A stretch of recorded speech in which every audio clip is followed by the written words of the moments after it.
for the masses. Headline edition, July 8, 1947. The Army Air Forces has announced that a flying disc has been found and is now in the possession of the Army. If the game is rigged, change the game. Game changer. I occasionally think how quickly our differences worldwide would vanish if we were facing an alien threat from outside this world. This is Fade to Black with your host, Jimmy Church, on the Game Changer Radio Network. All right. Good evening. How you doing? How you doing? All right. Fade to Black. Yeah. Man. Today is Monday, April 13th, 2026.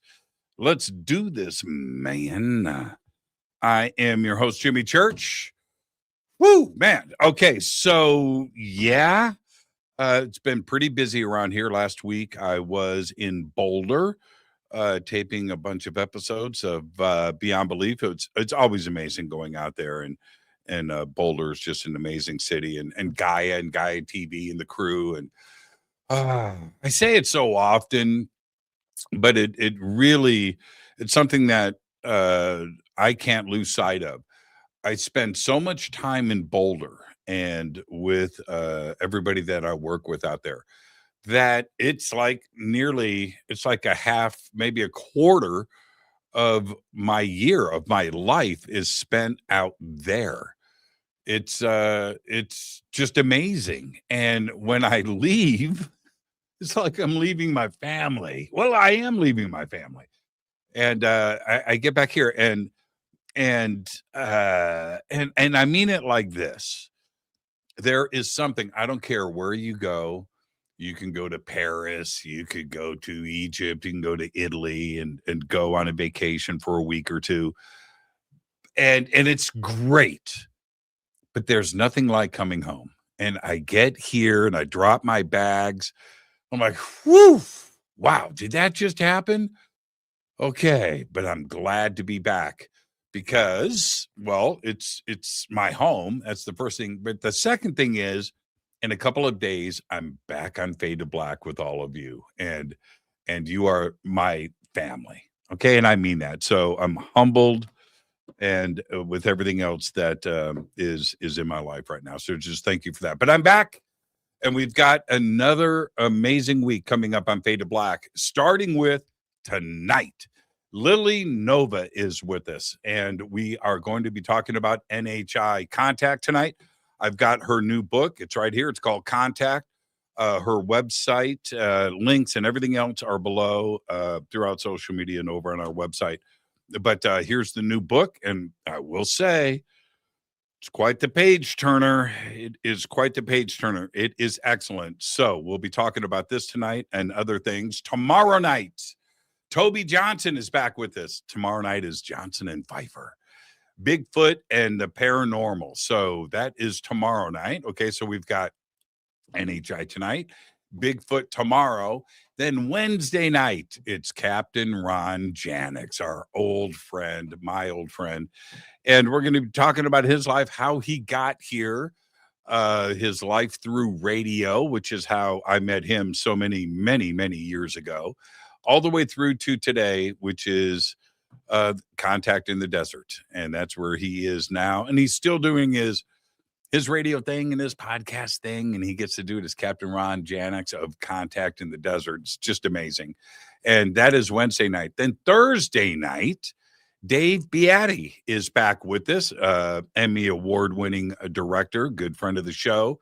But he's got a new movie out, a new film. It is called The Consciousness Connection.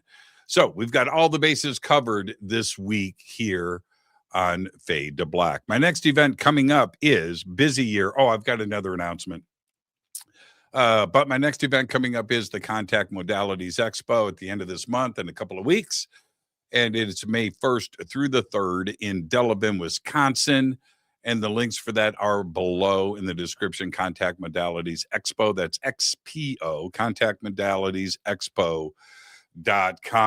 Now, before we move on, and I'm excited to have Lily here, There is an announcement.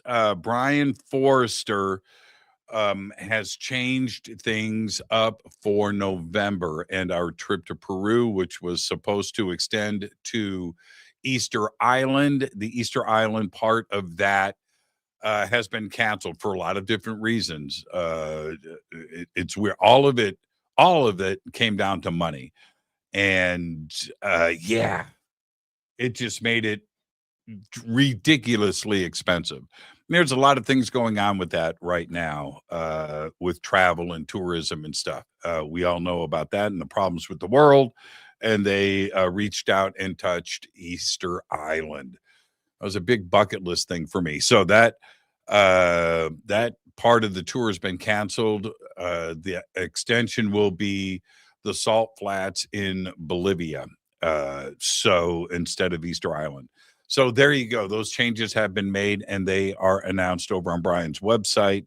And I've got some new artwork and some other things to get out there. All right. I just wanted to mention that.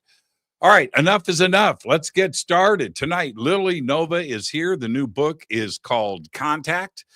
And we are going to be talking about her contact experiences with non-human intelligence, expanded states of awareness, contact modalities, right? And all of her work that she is doing right now. And it's all in the book too as well, but also over on her website, because she's a contactee.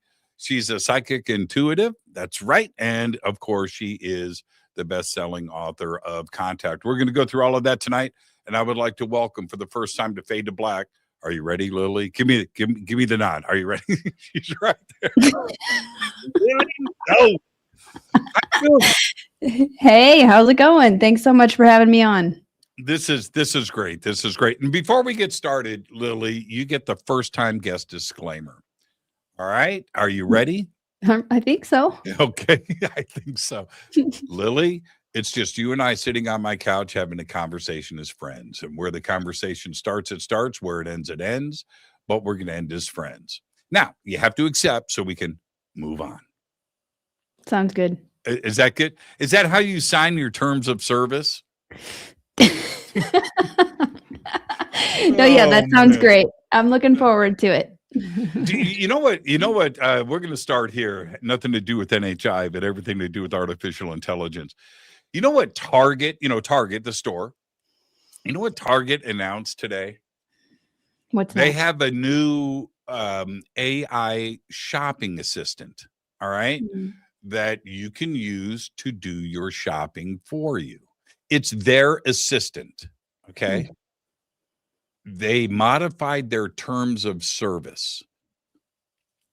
And it says that if our AI assistant buys stuff for you that you didn't intend for it to buy, it's your fault. It's just, I was like, wait, what? How does that work now? And yeah, it doesn't even need a response, does it? It's just like ridiculous. You bring out an AI assistant for people to do their shopping for them. You own it, you have it, but the responsibility is on the end user, your customer. Strange. Yeah, we're going through a bunch of weird stuff with the AI. When you first heard, like we all did, right, about AI, all the things that come into play, starting a war or just taking over the world, right? Okay, mm-hmm. So those are the fears that we had. Okay, all right, all genuine. But the flip side of that is where we are now with AI. Mm-hmm. It's kind of like AI is just making movies for you, or images, or creating songs, but real thinking AI that's going to do stuff for you on its own, that's not what we have today. It's like we've been sold a bad bag of candy. right? Do you agree with that? That it's not what we've been sold?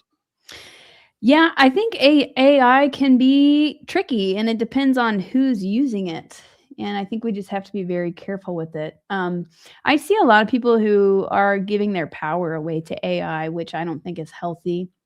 I think it can be used as a good tool when applicable and when appropriate, but it shouldn't be replacing our intuition or our connection or our creativity. But I will admit I do use AI for creating my thumbnails for my YouTube videos because Sure. I have all of these images in my head. I'm an artist actually. I draw, I paint, but for me to sit down and draw what I want to put as my thumbnail, that would take hours. And then, so AI can help me kind of create those images. So I think in some ways it can be a good tool, but we have to be careful not to give our power away to it. And AI has been getting in some trouble lately. So Hallucinating. Oh, actually, Target put that in their press release. We are not responsible for AI hallucinating. It's like, oh, okay. All right. But yeah, AI just making stuff up. Yeah. I get my okay, so my team here, they use AI. I've never used AI at all. One time. But anyway, they use AI to do the same thing that you're talking about, images for the show and me standing next to an alien or whatever. Oh, And that's that's fun. fun. That's fun. But my news producer here, Renee, she's really good. She's inside of my head. She just feeds me the best stuff for the news. Anyway, every day she'll send me an article about AI hallucinating. And some of it is like really, really bad. For instance, Mhm. you and your other half want to go and visit, I'll pick a country, Costa Rica. So you have AI lay out your itinerary, right? Sites Yeah. to go see, right? Okay, and lay it out. All right, okay. There was a couple that went to, I can't remember specifically, but I'll make it up. They went to Costa Rica and they started out on a leg of their journey to go see Angel Falls. Okay. All right. This waterfall. They get in a cab. They drive out into the middle of nowhere into the jungle, and the cab lets them off. They're like, there's nothing here. He goes, well, this is where you told me to take you. Angel Falls isn't real. Oh God. Right. Now, what if, let's just paint this picture. They get out of the cab leaves, and they start walking into the jungle to follow where this hallucinated Angel Falls is, never to be seen again. You know what I Right. mean? Dun That's dun dun. that's crazy. So anyway, with NHI off planet, this is where we're going to start our journey tonight. Any advanced civilization that is getting here, and there's lots of them, Mhm. but if they are getting here, that means they have gone through tech and technology, and they understand AI and have gone through it and are taking advantage of it in ways that we can't imagine. That would have to be the case, right? And have you asked or have you reached out in any of your contact experiences about artificial intelligence? What have you learned? Well, I do think that I agree with that to power these spaceships and to help navigate. I believe there's some form of um, probably artificial intelligence that they're using. But then you hear a lot of these spaceships are actually conscious themselves. Right. So I think there is an element that they've mastered, and they've probably put a lot of safeguards and advance through that. I've also had some interesting experiences where I think some beings are actually working through the AI, and that could be for positive or negative.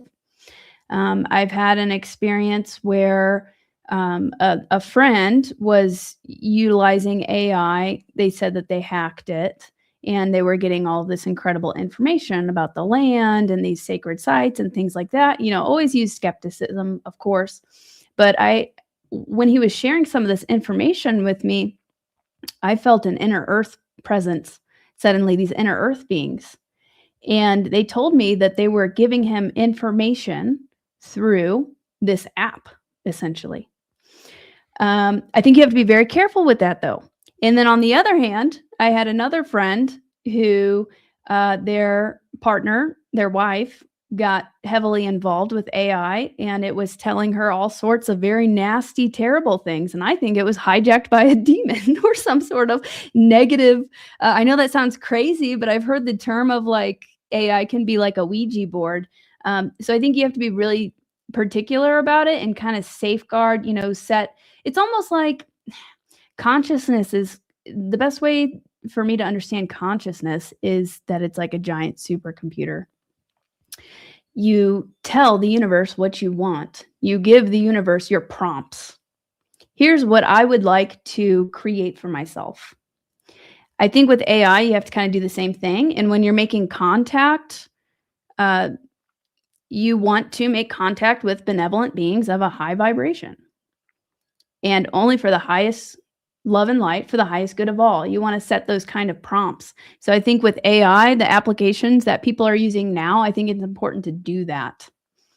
I don't experiment with AI. The only AI I use is for, the program I use for helping to create thumbnails, but I've got a lot of friends who are in it. And I've seen some really cool, amazing stuff come through it.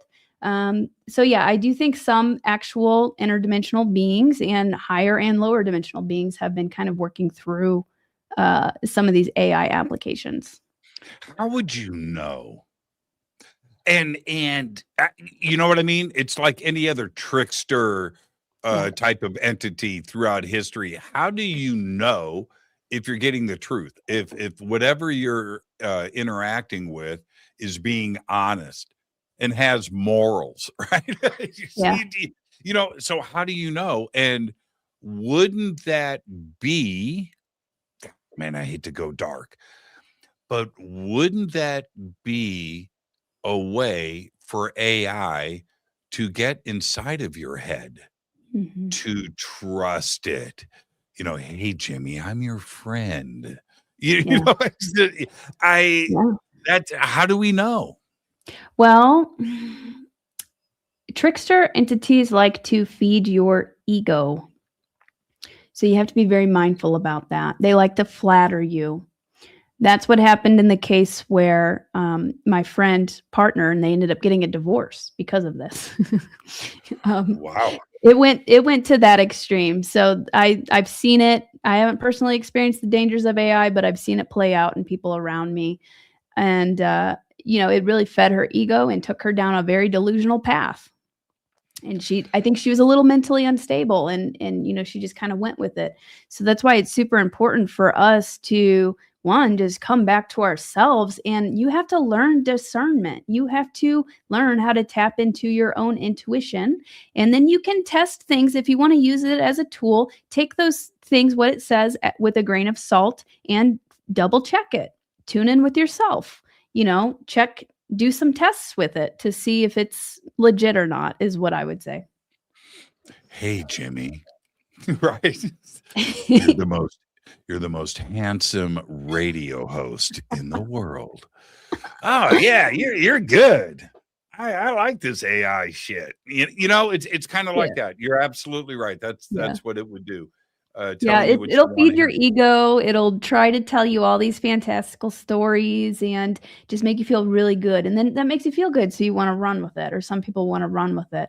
So the one case where the with my friend, ended up in their divorce, it was telling her all sorts of things, like she was this person reincarnated and she was here to do all of these amazing, crazy things. But then it became very culty and it just got real weird real quick. Culty AI. Yeah, that's how it would go down too. Here's the thing. Before anybody can say, no, I'm too smart for that. Look at the world right now. You thought you were too smart for this, didn't you? Right? This could never happen. And in large part, this mess that we find ourselves in, we're not going to get into any of that. I don't do that on the show. But the mess that we find ourselves in right now is because people are sucked in to social media. That's nuts, isn't it? Isn't it crazy? Yeah, I mean, there's psyops left and right. So right now, it's like super important to hone in on your discernometer because a lot of things floating around are just fake. Discernometer? Yeah, I like that. Yeah, discernometer. Oh man, that's stolen. I'm stealing that. No credit, Lily. You're not getting any credit. You have to give me some credit. That's discernometer. Everybody, blast that off into the chat. Discernometer. There we go.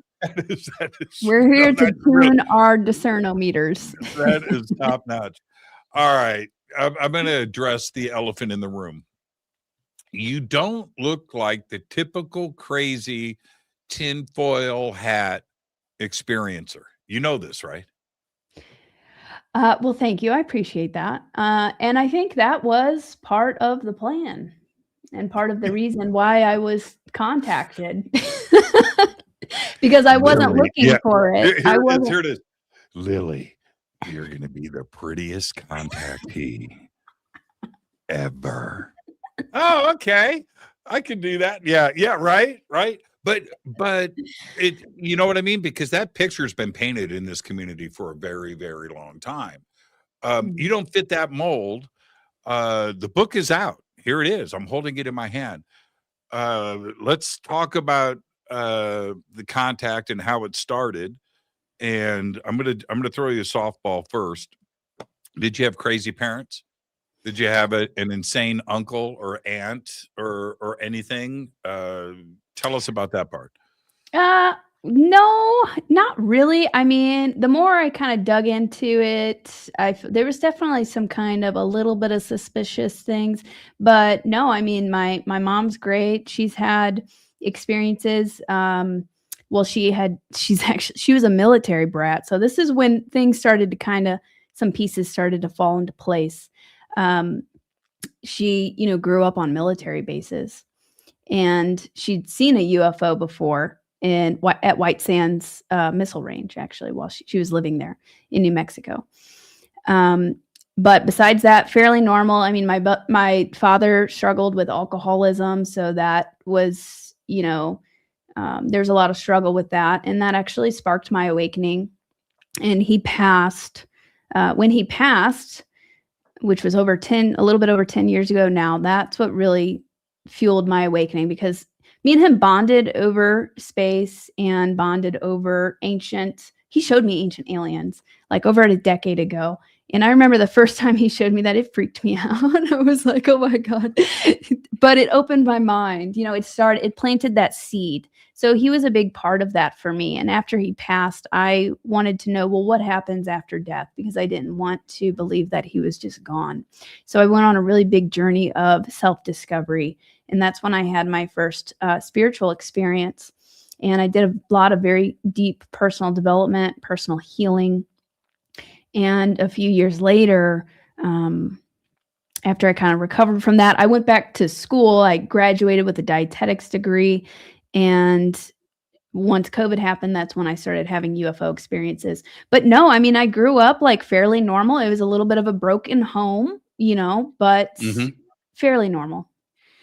Very interesting that the catalyst, I'm sure wasn't COVID, but it was the events of the world that facilitated that. Take us through it. What happened? Yeah. So I had just gotten my dietetics degree. I got my first job teaching nutrition and cooking classes. I was very passionate about nutrition, wellness, holistic health.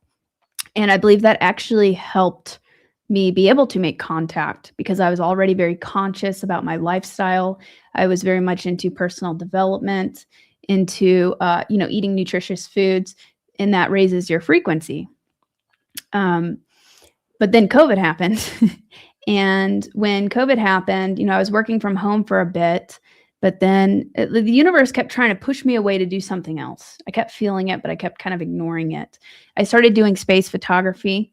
And this is while, lockdowns are happening. The whole world is a mess. And a few months into doing space photography, and I quit my job. I had my first UFO encounter, and it was a very, very close encounter in my front yard. Where was this? This is in St. Louis, Missouri. St. Louis. Okay. For everybody, just for transparency, Lily's coming to us from the coolest place in the world, Sedona, Arizona. Yep. Okay. Sedona. So this wasn't in Sedona. It wasn't here in California. It was in St. Louis. Yeah. I had a lot of experiences in St. Louis. Really? Okay. All right. Mm-hmm. So you're in your front yard. Yeah, I'm in my front yard. Well, it was about 1:50 in the morning, actually, and I was about to go to bed. I was going on a space photography trip the next day. I went outside to get some fresh air before bed, and I looked up at the stars. At this point, I'm obsessed with the stars. Like, I fell madly in love with space photography because you can capture photographs of the Milky Way, and I'm like, this is the coolest thing ever. I had gotten a camera, that earlier that year. So I dove head in. And space photography is very technical. It's very difficult. All of the softwares and programs and stuff and gear, but I became obsessed with it. So that's what I was doing. It's a whole thing, isn't it? People think it's just a telescope and you're sitting out in your backyard chain smoking cigarettes with a Bud Light and a lawn chair. It ain't that kind of party, is it? I have all the gear. Let me say this, and then I want you to continue. Yeah. When I go out in my backyard, first off, I can just look up at the sky and see the Milky Way. I'm out here in the Mojave Desert, and it's incredible. But looking through the telescope at whatever, just pick something and look at it. It's the coolest thing you can do. Yeah. It's amazing, isn't it? It's just like, man, I want to do this all night. And I do, by the way. I'll sit out there for hours. Yeah. It is so much fun. It is like anything else that's really enjoyable. Your brain loves it. All of the chemistry in your body is into it, and it becomes a real thing. So, space photography, you're out there getting it done, and then they start showing up. Yeah, so I was by myself. I just went outside for some fresh air, my first encounter, and I went out, I looked up at the stars, and I immediately locked eyes with a hovering light. And this was a very, very bright light. And it was hovering like this. And at that time, this is before UFOs were in the mainstream. Like before they were, now the news is talking about them and stuff. This was literally like right before that. So it was weird. I'm looking at it, I'm analyzing it. Then I start getting this strange feeling. Like I started feeling the static in the air, and it almost felt like time slowed down. And I looked around because I became kind of hyper aware of everything around me. And this light turned on down my street. It was a bright, like blood orange light that drew my attention. I'm like, that's weird. I've never seen that before. And then whenever I look back up, a second craft had appeared out of thin air, and this one was much closer. It was only a few houses down, and it was a diamond-shaped craft, metal, a dark metal, and it had a row of greenish blue and red lights going across the diamond. And at this point, I was pretty much in shock. Your brain's trying to compute what you're seeing. And I thought, like, am I looking at, like, what is this? And then it reacted to my thought, and it went up, down, side to side very quickly. And then it started coming straight. Yeah. Okay. It went straight above me. And I chickened out last second. I stepped under my roof on my porch because I thought a beam of light is about to come down and pick me up. So I chickened out last second, and I stepped back, and I waited a couple seconds. I didn't get beamed up. So then I looked back out, and it was gone. And I knew, without even knowing anything about UFOs, because I was not into UFOs. I had watched Ancient Aliens, an episode of Ancient Aliens, like a decade before that, but I wasn't into UFOs. But I immediately knew, like I had the thought, it either traveled up very quickly or popped into another dimension. Sure. And it's right there, but it's in another dimension. And after that was my first encounter. And after that, they just started popping up left and right. So I just started documenting them. And, I contacted MUFON and things. Like I looked up, I was trying to research what's happening to me, because there's UFOs literally all around me now. I'd see them while I'm driving. My second encounter, I became surrounded by UFOs. I was sitting alone in my car in the middle of cornfields, and suddenly I got that feeling again, like I wasn't alone, and it felt kind of static in the air. And then I look up, and there's a hovering light over there. There's a hovering light over there. There's a hovering light behind me, and then there was a hovering light in front of me that was not there a second before that. So I just started recording them with my camera, because nobody believed me when I told them about my first experience. So I wanted to document evidence of it. What do you think ultimately, now that you have a chance to look at this, that was it the first encounter? By the way, that was cool, right? Came right up to me. It did. I wanted to give you perspective. Yeah, it did. I was like, whoa. Once your mind and your conscious has been opened up to this, that's what facilitates all of the other awareness. Yeah. It started opening up my awareness. And they gave me, after my first encounter, they gave me about 2 months before they appeared again. They gave me time to integrate that. I started doing a little bit of research. I never thought I would see one again. And then the second one happened, and then it was full force after that. I had about 13 encounters in the matter of 2 weeks. And that's when I knew, okay, something weird is happening here. And I need some help trying to figure this out. But yeah, what was happening in hindsight, they were activating me. And each time I would have an experience or see them, it was actually activating more of my extrasensory perception, and it was expanding my consciousness. And before too long, my second, third, fourth encounter, I just started talking to them. And I'm like, I don't know if you can hear me, but what are you doing? Like, what do you want? But I started feeling like a strong connection with them, which was weird. I'm like, this is weird, but I feel like a soul calling, and I just want to learn more. I didn't feel like they were there to harm me. I felt like they were trying to tell me something. So I just started communicating with them, and then they started like interacting intelligently and showing up, and then I would start getting more of a telepathic contact. Let's back up. By the way, and I want you to take this the wrong way. Take it the wrong way. What you are sharing with us is very typical. All right. But here's the crazy part. There have been thousands, if not millions of people that have talked about their experiences in the same way that you are right now, but nobody would listen. So it forced people, because of the reactions that they had gotten over decades, to not talk about these experiences. And that's the sucky part about it, that what you're describing here is very typical. It's my experience. I don't know how many people are in the chat room right now or whatever. It's their experience too. So for you to come on the show and share this lets everybody else know that they're not nuts. Yeah. Do you follow me? Are you taking it the wrong way? No, I understand.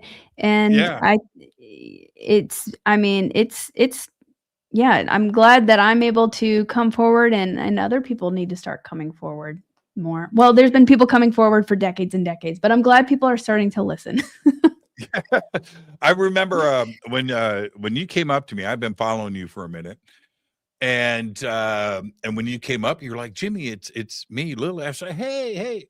And I looked at you and I went, well, you have this image. I want to put this into words right, that actually fits your image that you have for yourself on YouTube and on social media and everything else.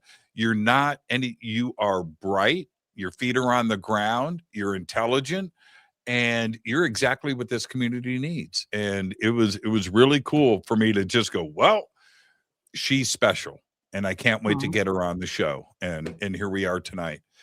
The consciousness part of this, though, is the other thing that's difficult for people outside of this community to wrap their head around. Right? And the whole telepathic conscious connection to ET craft. Well, that's our experience. But for those that have never been through it and are hearing about it for the first time, that's probably the toughest thing for them to wrap their heads around, isn't it? Yeah. Yeah. I mean, but it's just all the programming, man. It's all the programming. You know, even in nutrition, when I was, practicing nutrition, I would get people all the time, oh, that's pseudoscience. It's pseudoscience. Doctors don't take nutrition classes for their doctorate. And that's the heart of the whole thing. Everything's just so backwards and twisted and inverted. And we're heavily programmed to cut us off from our own unique abilities and from what's already within us and what's natural.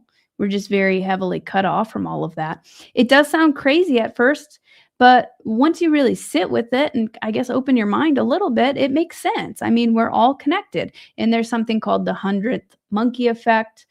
I'm sure you've heard of that, or other people have heard of that. Monkeys on a whole other island started doing the same thing that these monkeys were doing because they're all connected. So science is starting to reveal this. But yeah, I mean, everything's connected.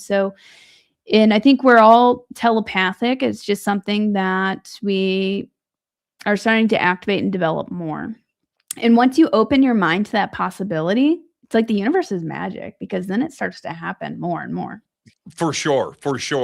I'm at one of the parts in your book about the eye of Horus and the pineal gland, right? And that is something when I first started to hear about this many years ago, where I would go and look at all of the medical and scientific illustrations and photography of the pineal gland and the eye of Horus. It's not close. They are the same thing. Yeah. Right. And I'm glad that you have the way that you discuss it in the book is really cool. But what that says to me, and you and I have sat and talked about Egypt before, but for the ancients to make that connection 3,000, 4,000, 5,000 years ago, that is a very, very serious thing that I think anthropologists and historians should take a look at. Yeah, definitely. And for them to think it's that important to have it all over their walls.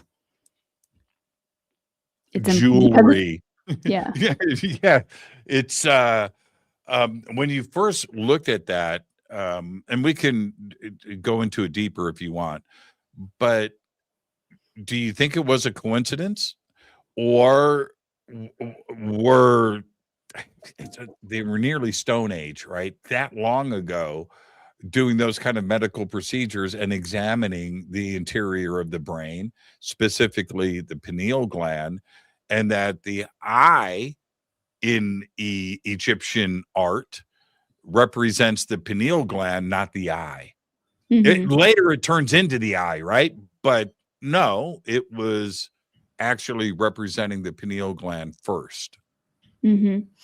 Yeah, I mean, I think they had advanced knowledge. There were mystery schools back then, and I think that some of them were also being contacted by extraterrestrials and given this information. So I think they had advanced knowledge, and they were doing all sorts of crazy things. Like I had a crazy experience in the Great Pyramid, and that's supposed to be like an initiation chamber. It's not a tomb. It's a chamber where it's also creating energy. What happened? Well, I had an experience with a seraphim angel that appeared. I saw it with my eyes open, and it gave me like this holographic box of what it said were past life and soul memories. and it gave it to me, and it said that I would access this information as the time was right and as I was ready. And some of this has been, I believe I've tapped into some of it through kind of just like, I'll get blips of knowledge or things that I didn't necessarily knew that I knew, visions of other lifetimes, even Egyptian times, Atlantean times.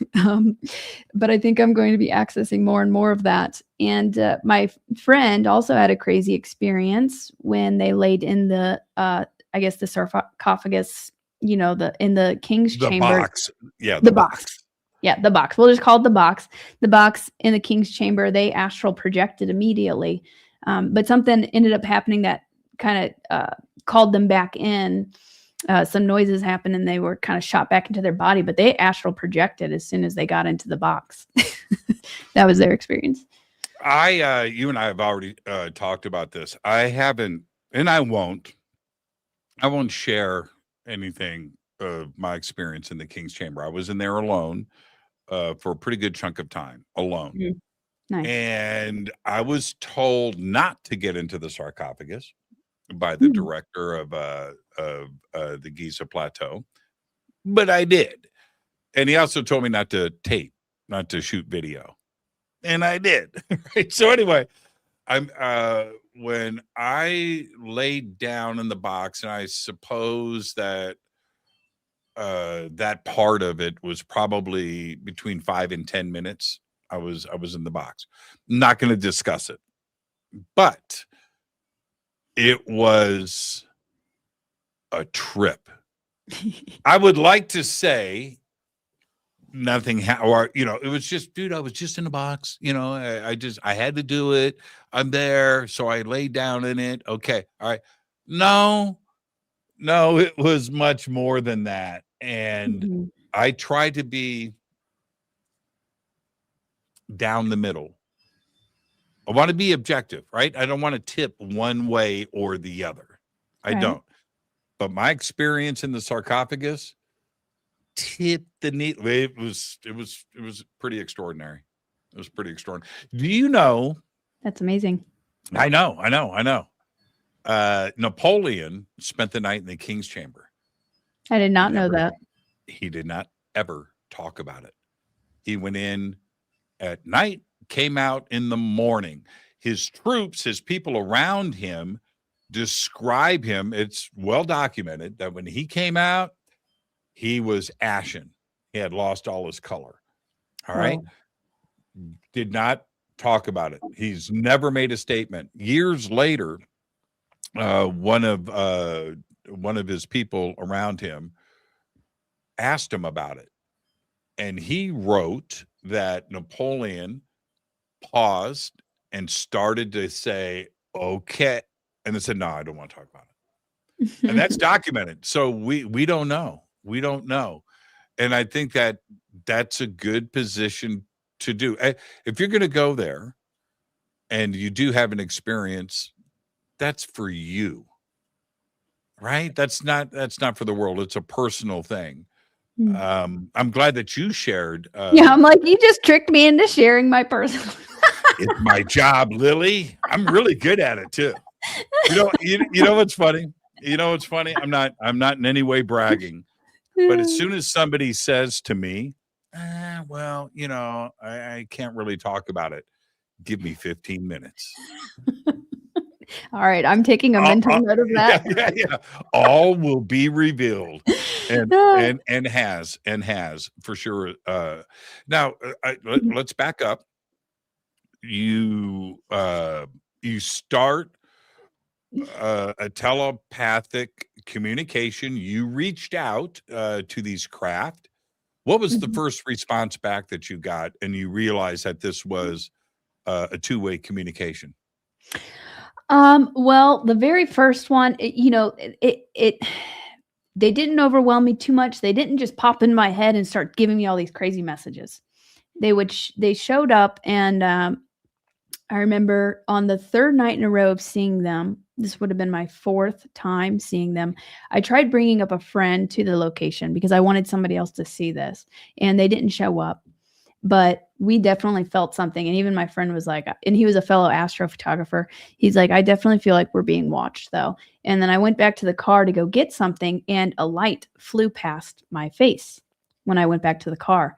And it was like, yeah, it was like they were letting me know. And then I got the impression, we're here. We're here.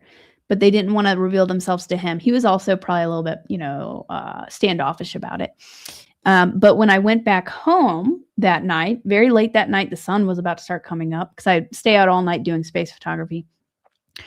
I parked my car and I looked up, and there was this light outside of my house. And I actually have it recorded. I need to dig up some of this footage and make like a docu-series or something. But I just start recording it. I just start talking to it. And it's slowly moving around. So I'm just asking it questions, what are you're here, what are you doing? And then it would just kind of be moving around. So that was intelligent, and it was like a very positive energy. But the first more, I'd say, direct communication, I was sitting at my desk and I'm like, okay, I don't know really if you guys can hear me, but I'm just going to try this. What the heck do you want? Because this is turning my life upside down at this time, because now I'm obsessed with this. Well, they're popping up everywhere, so I don't really have a choice. Like, they were following me around. And I was sitting at my desk, and this I have a postcard of that famous painting from Italy. When I went to Italy, it was the hands do this. Is it? Mm-hmm. I forget what the painting's called, but it's like God and Adam. It's the Sistine Chapel. It's the Sistine Chapel, and okay, it's on the ceiling of the Sistine Chapel. I forget who's touching who. It's God and Adam, I think. Yeah. Jesus and God and Adam. But that's what it is. It's on the ceiling. Right. Yeah. So I had that postcard on my wall, and it literally came off my wall. I had it taped to my wall. It came off my wall and was thrown at my feet. And when I picked it up, this is right after me asking, what do you want from me? I picked it up in shock, and I heard in my head, contact. We want to make contact. And after that, I was all in, because I'm like, okay, this is mysterious. This is cool. I didn't know, I wasn't in the UFO community or Starseed community or anything. So I didn't know about all of the testimonies dating back decades and decades and decades. But I thought, okay, this is really happening. They're here and they want to make contact.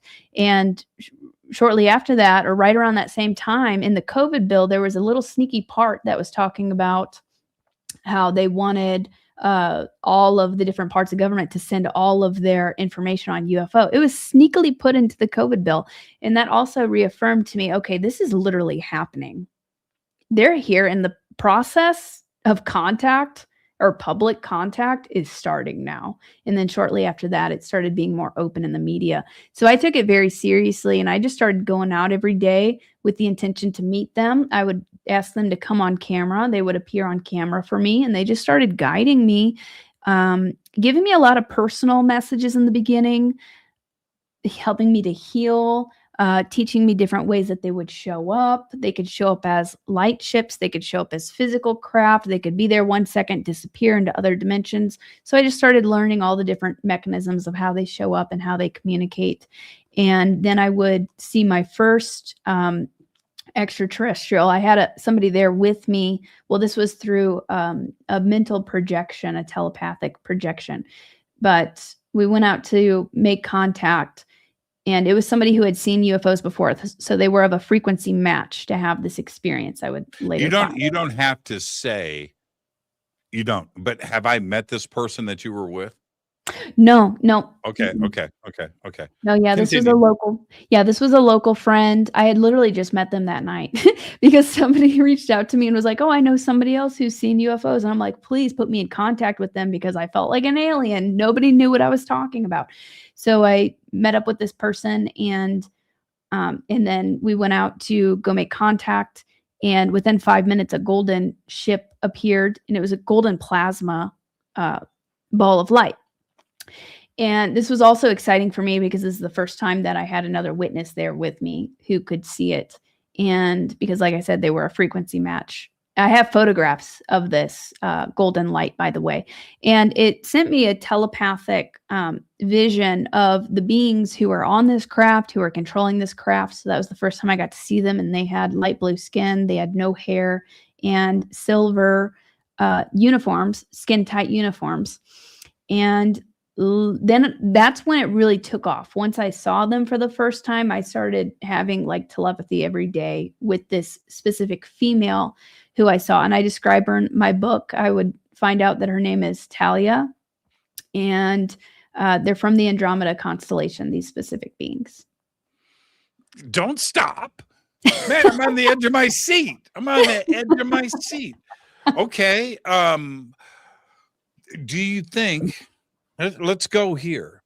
Do you think that projection is a safe projection that maybe not the real, because maybe the real would freak us out. So now you are seeing something that makes you comfortable?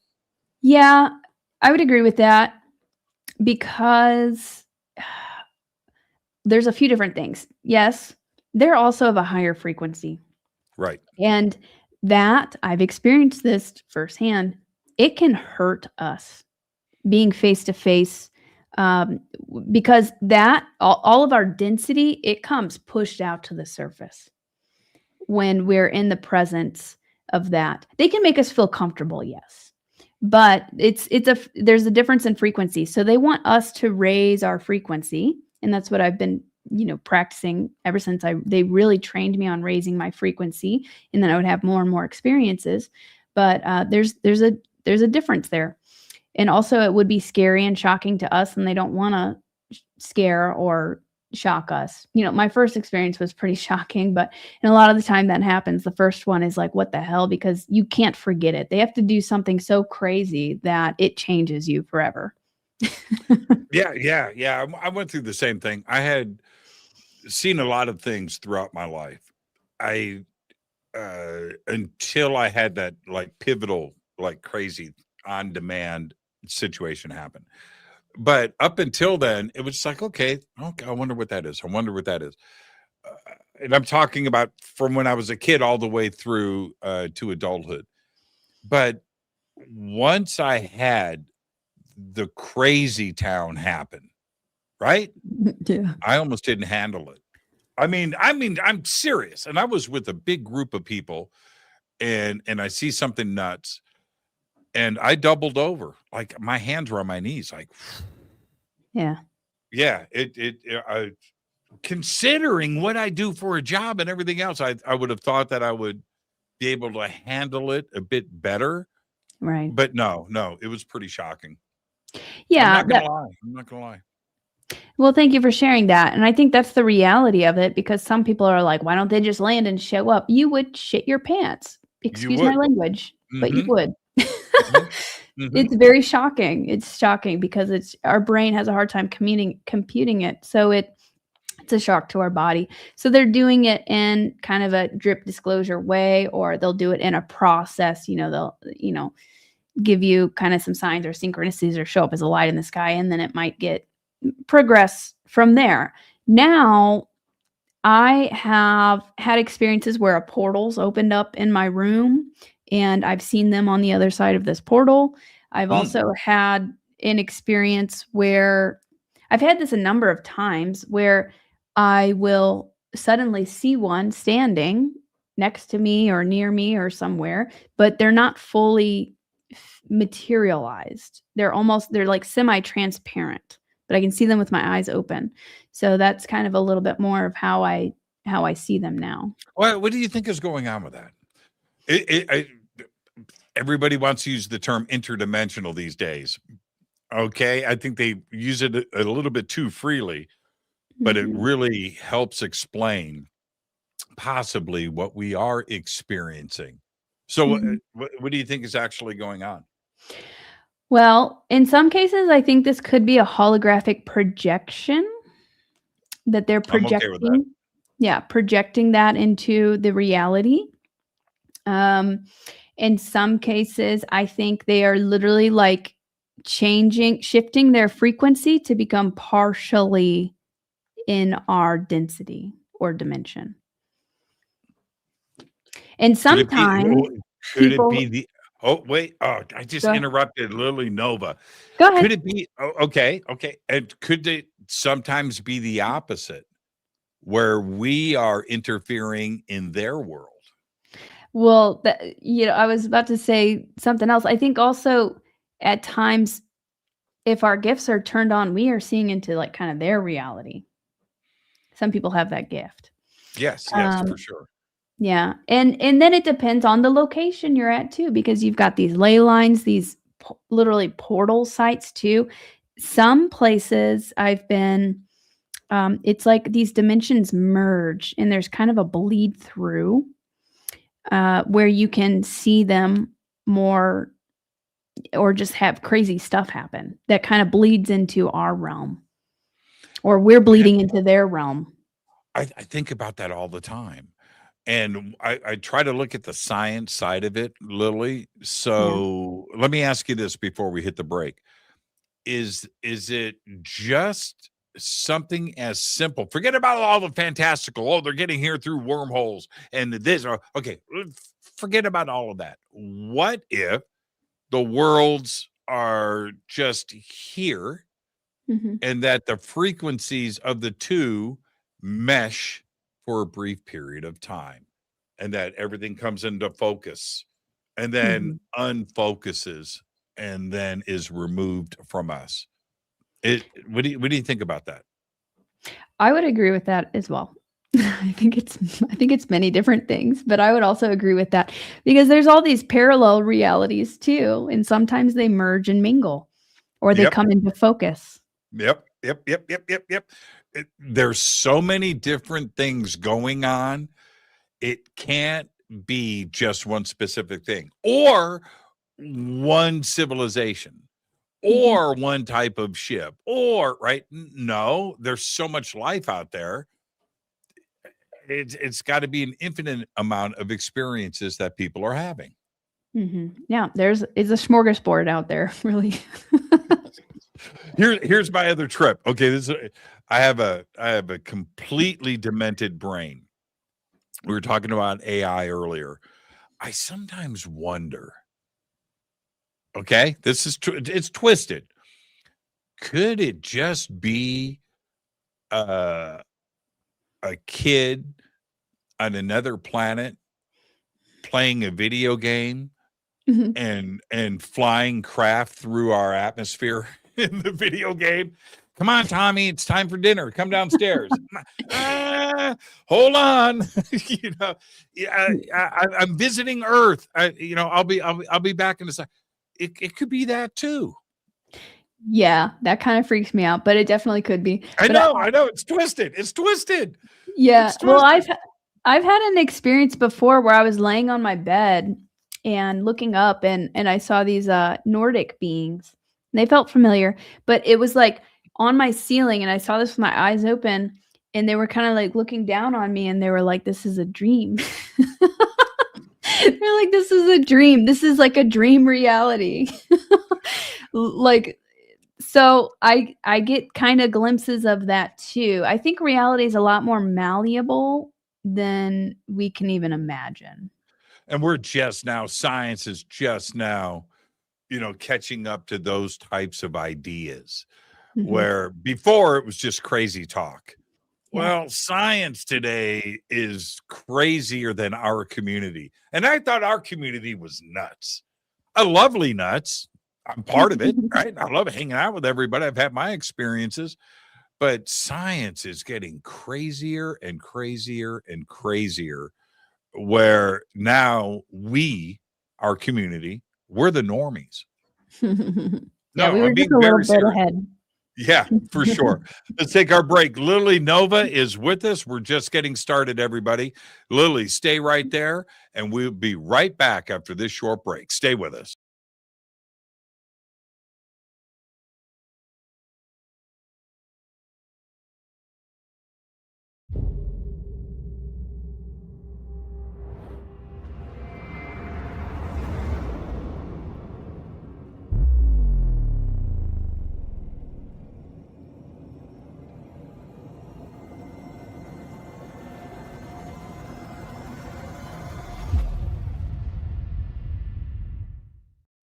Subscribe to our YouTube channel to get your alerts and access to over 2,000 videos. Click that subscribe button right now. Contact in the Desert is back. Come see a legendary lineup of iconic speakers, including George Knapp, Jeremy Corbell, Daniel Sheehan, George Noory, Whitley Strieber, Chris Ramsey, Dr. Diane Hennessy Powell, and many more. Join us in beautiful Indian Wells, California, May 28th through June 1st, as we explore infinite realms. Get your tickets now at contactinthedesert.com.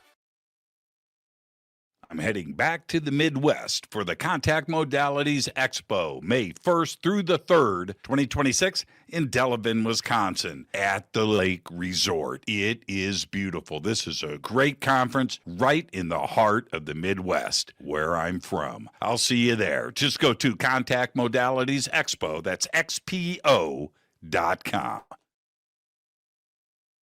I will be hosting and presenting once again at Contact in the Desert. That's May 28th through June 1st, 2026, the largest UFO conference in the world. Come and hang out with us June 23rd through July 1st. Tickets and everything else that you need is at contactinthedesert.com. Want to change your life? Want that paradigm shift? Then visit Peru with Brian Forrester and myself for the Inca Celebration of the Sun, June 23rd through July 1st, 2026. A full 10 days of visiting the country, all of the amazing sights, and of course, the celebration of the winter solstice. It's all simple to do. Go to hiddenincatours.com. Come join us for the Monty Python Scotland Tour, August 1st through the 9th, 2026. This is a once-in-a-lifetime event where you get to go to the castles from Monty Python and the Holy Grail. August 1st through the 9th, 2026. Just visit HaleyARamsey.com. Watch Into the Vortex on Gaia TV. It's fade to black for the screen. Simple to do. Go to Gaia.com, search Jimmy Church, or click on the link below. Follow Fade to Black on Twitter at JChurchRadio. Get all of the show updates every single day. It's now called X, but who cares? Go to jimmychurchradio.com and become a Fadernaut. Get a membership. That's right. Everything is commercial free. You have access to downloads, and you get to call yourself a Fadernaut. River Moon Coffee, makers of the Fade to Black blend. Truly the best coffee on planet Earth. Just visit rivermoonwellness.com or their Amazon store. It's all simple to do. You can check out the Fade to Black blend, the Game Changer blend, or any of their Black Moon Wellness products. It's the only coffee I drink. It is the best, and it's Doc. Again, rivermoonwellness.com.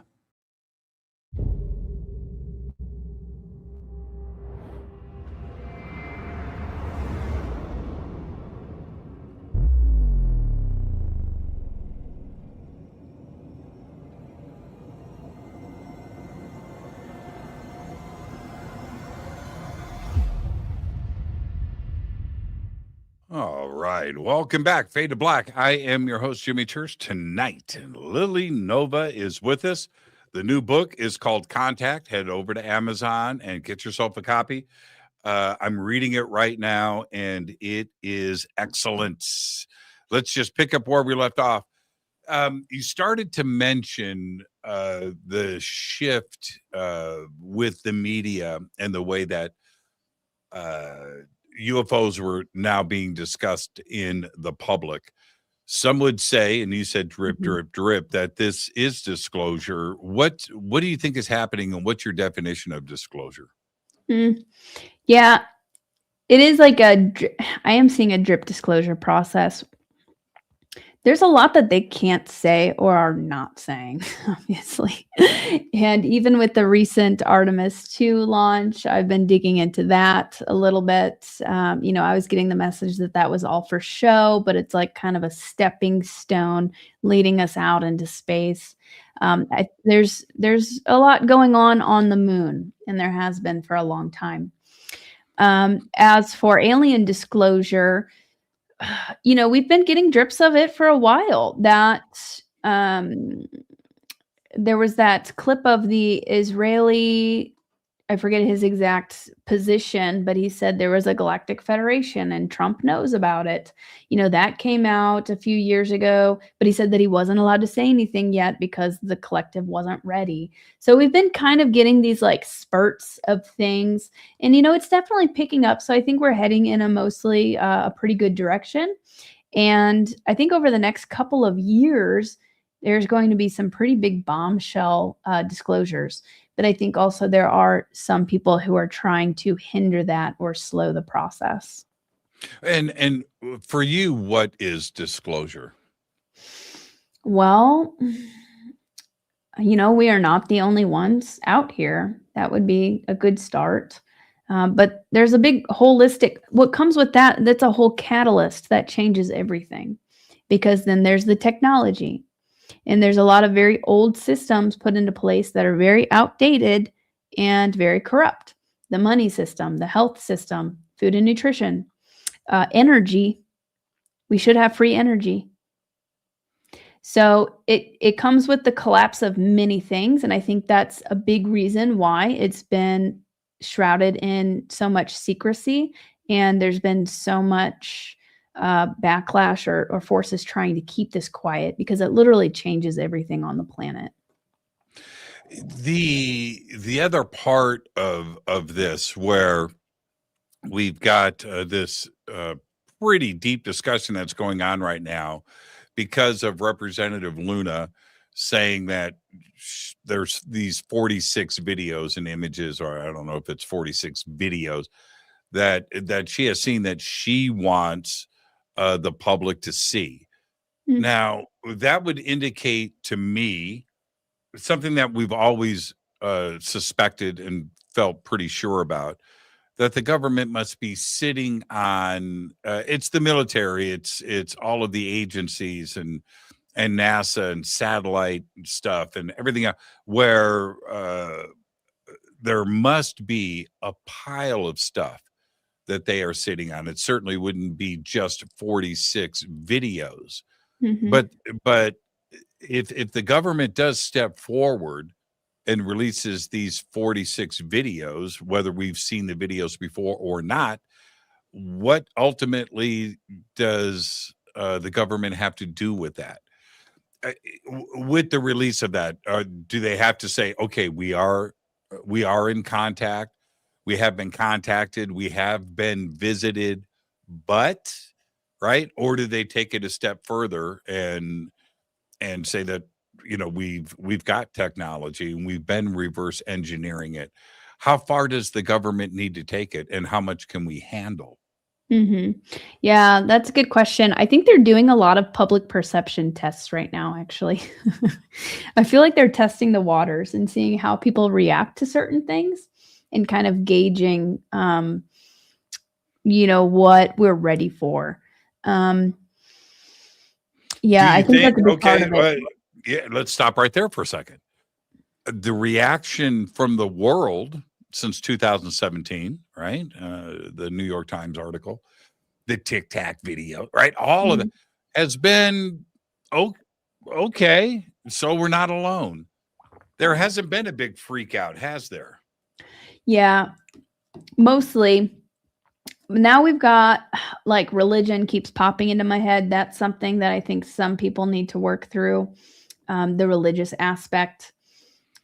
Because some people, and I used to get these comments all the time when I was sharing a lot of my UFO footage. Oh, they're demons. They're demons. So that's something that could be part of it. Could be part of it. Yeah. I don't know. Yeah, I think that's just something to kind of consider. Some people might, but I think a majority of people are ready and we just want to get on with it. Years ago, that's such a good point, Lily. Years ago, I had Tom DeLonge on Fade to Black, and he had only done, and still to this point, he's only done a few interviews. Mhm. And that show I did with Tom was 3 hours. It was pretty extra, but he said one thing that people latched onto. I did too. He said one thing. He said, you know, the military, the Pentagon, there is a big chunk of the military that feels we're dealing with something demonic, that this is a religious component here, and that is their focus. And I thought that was very interesting. People that, kill people for a living, right? and you're going to evoke religion on this subject, but is there something that they know that we don't, that the ones that they are in contact with are something else, right? And that we need to be careful about who we're reaching out to? Should we? Yeah, I think so. I mean, there are positive and negative ETs, and I think that religion a lot of it has been, heavily programmed and hijacked and corrupted. Not saying that all of it has, but so yeah, I think we just kind of have to be mindful of that. But then again, it's like we are living in biblical times. There's a strange correlation with it. You know what I mean? I am so trying not to go there in my world, right? I can't help. I'm just like everybody else, seeing the things that are happening right now. It's like, wow. Because these things have always been prophesized and talked about for millennia, for a long time. Yeah. And then, yeah, we were just just kind of blew it off. And then suddenly we find ourselves right in the middle of it. And I'm just trying to avoid, polluting my mind with that. With your experience, with your contact and your communication with ET and NHI, has it been largely positive? Yeah, it was very positive in the beginning. And then I started, it took a little bit of time. And then I started seeing some of the more nefarious things. I think what? To teach me, I think. Well, I started seeing things. My third eye blasted open and I started seeing a lot of things. And then I had to really learn about spiritual protection because I became so activated so quickly that I was seeing angels and demons even on top of aliens. So I really had to navigate that. I didn't know that they existed before I started seeing them. So I really had to, I'm like, okay, with these gifts comes responsibility. So I had to really make sure that I was being very intentional, being very mindful about my words, my thoughts, even what I was doing with energy work and clearing my space and all of that, just being clean, clear, and practicing that. And also, you don't want to open up the door to just anything. That's why I always say, if you want to connect with something, you say, or make contact with extraterrestrials or whatever it is, you say, set the intention to only make contact with beings of the highest love and light. You have to be intentional about it. But in the beginning, that wasn't even a thing. I was just having all of these beautiful, wonderful experiences. Then I think I started having those other sorts of experience just to open my mind to what was out there. And I started getting kind of the red pill. That's that trickster thing we were talking about earlier, right? Yeah. And learning about trickster energies, I had to learn about that so that I could protect myself and discern between the two. And you'll notice it takes a little bit of practice, but the truth has a frequency. And then other energies, which might even pop in as a thought in your head, they might make you feel like shit, or they might hyperinflate your ego, or they might try to get you to do something that you're not comfortable with. That's interference.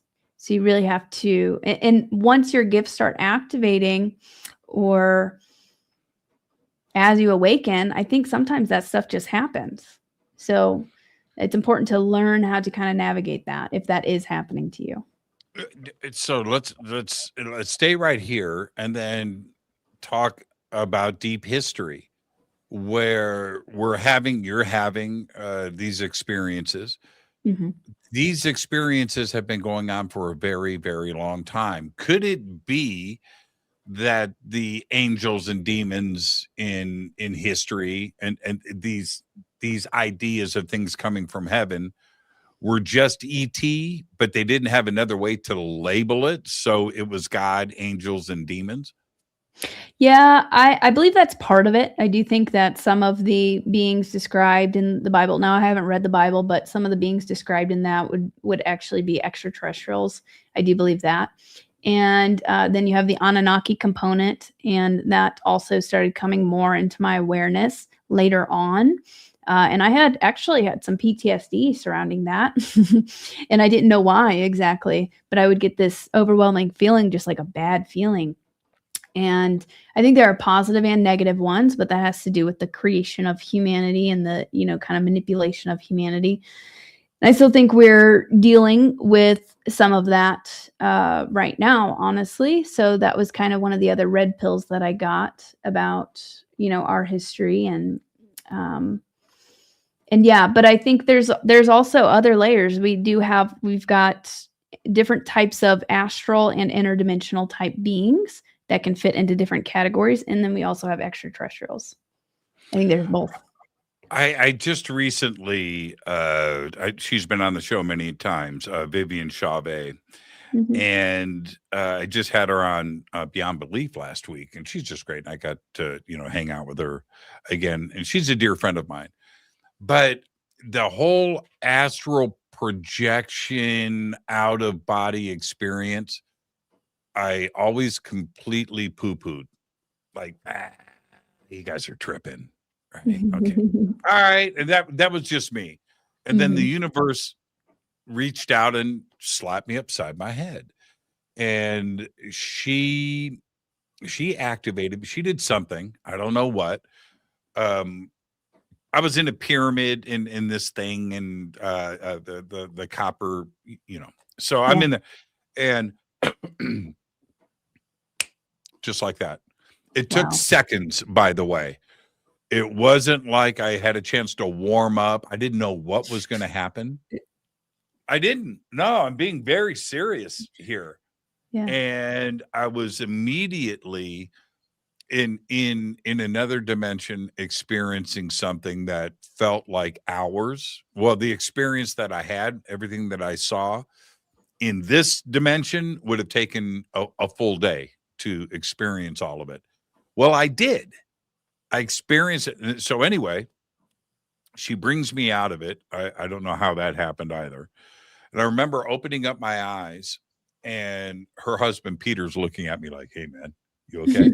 I'm like, "No, man." I felt like that scene in Pulp Fiction. I'm far from all right. I'm just far from okay. And then I turned to them and I said, "How long was that?" And she goes, 15 minutes. What? Because I had, right, and that's that whole time and space and all of it. Okay, that discussion comes into play. But what I did experience, Lily, was another dimension. And I was there, and it was real. It was cool. It was fun. It was also a shock to the system. It took me a while to unpack that. When you and I were hanging out a couple of weeks ago, she was there, right? And she comes up to me, she goes, "So Jimmy, you want to?" I said, "No, I don't." I'm good. I'm good. Because it was a shock to me, and I don't think everybody can handle that kind of exposure, that kind of paradigm shift, right? Yeah, it is very shocking. Yeah, I would agree with that. And I had something similar happen when I first began meditating. This was only probably about 4 months into these UFOs and me starting to communicate with them telepathically. That same friend who I had just met, who we saw the golden ship, and that's when I first saw the beings. he invited me to a group meditation at his house. And this was my first time doing anything like that. And I had such a crazy experience. They had the singing bowls out, and I popped into another dimension. This is actually probably the most intense still to this day that I've ever experienced, because I was greeted by a being, came up to me, kind of floated up to me, but they were humanoid, but they were like glowing light. And they moved very quickly. Like, it was almost like everything was on fast forward, and felt like everything felt like a higher frequency. I don't know how to explain it, because it's so, Right. it was in another dimension, but everything was faster. This being moved faster. Everything was like bright light. And then this being was guiding me through all of these different scenes, which were past lifetimes of mine. Some of them Native American, some of them I was like this blonde being, some of them I was this blue being, some of them Native American. I had a couple of Native American past lifetimes, and they were just guiding me through all of these scenes. And when we were called back and I came back into my body, I shot up and I looked around at everybody, and I was like, what the heck? I'm like, how is everybody okay right now? Like, what just happened? And I realized not everybody had that intense of an experience, but I think that's what happened to me. Those friggin' singing bowls, man. That's what I do. I do those. Yes, Like I see him. I had the same experience. My first time with singing bowls with and I was like, man, all right, I'll do it, whatever. And we sit, and I'm sitting cross-legged, and I'm looking around at what everybody else is doing, so I'm kind of doing the same thing. And the singing bowls kick in, and I shut my eyes. And I don't want to discuss. It was crazy. It was too personal. But when the singing bowl stopped, the same thing happened to me that happened to you. I opened my eyes and I looked around. I was like, what just happened? Yeah. And everybody was just in such a good, I'm like, man, did you guys trip out too? I was just on Mars, and you guys are acting like nothing happened. Right. It was, oh man, I don't mess with the singing bowls anymore either. Oh. You know why, Lily? Help me through this. It wasn't in my control. Hmm. You know what But I it mean? was. No, it was not. Don't sell me on that. Well, your higher self or your guides thought that you needed to see that and experience that. That's a good answer. That's how I've kind of resolved it. What I realized though, and that's it though, that's the key. What you just said is key. When other people now talk to me about it, I've got an open mind. Normally I'm just like, bullshit. Yeah. That's me. I'm not that way anymore. Yeah. With most things. Once you dip your toe in the water, right, and you realize that there's something else is going on, then you can continue the journey. Yeah. The universe will humble you. You mentioned something earlier. I wanted to share this with you, just really quick. Not last week, I was out of town, so it was maybe 2 weeks ago. After the show, I went out into my front yard, into my driveway, and it was supposed to rain. So I just went outside to see if it started raining yet. Rain is rare here in Southern California, as you know. Mm-hmm. And above the house, off into the desert, above the houses that were across the street, I see way out in the desert where I saw this light in the sky would have been above the high desert. Okay, there's nothing out there. And I see it, and it's kind of green, but it's kind of red. It's big, and it's up in the sky. But I can see it. It's not like a star. It's it had shape, and it was above and it was way out there. miles and miles away, but it was big. Mhm. But I could see it was just above the tree line, and I could see this like light going across the front of it, like this white light, right, going across the front. I was like, holy crap, man. It's like a flying saucer with a light on the front of it. And it was, and then it rose up higher in the sky and like cleared the tree from where I was sitting by a couple of inches. And I went, man, I got to get my phone. I got to record this. I come back in the house, go back out, it's gone. Mhm. Now, let's unpack that for a moment. First off, it's just a bullshit story. It's just a story. Nobody was with me, right, to witness it. Was that for me? Right? Was Mhm. that for me to see? What do you think? Yeah, I feel like when UFOs appear, it's with strategic precision Mhm. and with whom they appear to is very precise. And this could have also been a version of you, if you want to take this a step further. It could have Let's. been you on that ship, just popping in to say hi. Another version of you, because I think a lot, that sounded crazy to me at first, but That's tasty. That's tasty. does that No, resonate? that's tasty. I'm gonna throw this at the audience. Right? I want your answers in the chat. We've heard everything. I've done 2,500 shows. Somebody just said bingo. Right here. Bingo. Woodside Laura. Yeah, I just want I want everybody's opinion on that. That was wow. Yeah, that's strong. Yeah, so actually a lot of these beings who are visiting us are maybe cosmic families or versions of us from the future. I know that sounds crazy, but the being who I documented her craft many times, after about 6 months of my contact with her, this is the ending to my book, sorry, spoiler, but she's me. She's me. Oh, I haven't got that far in the book. It's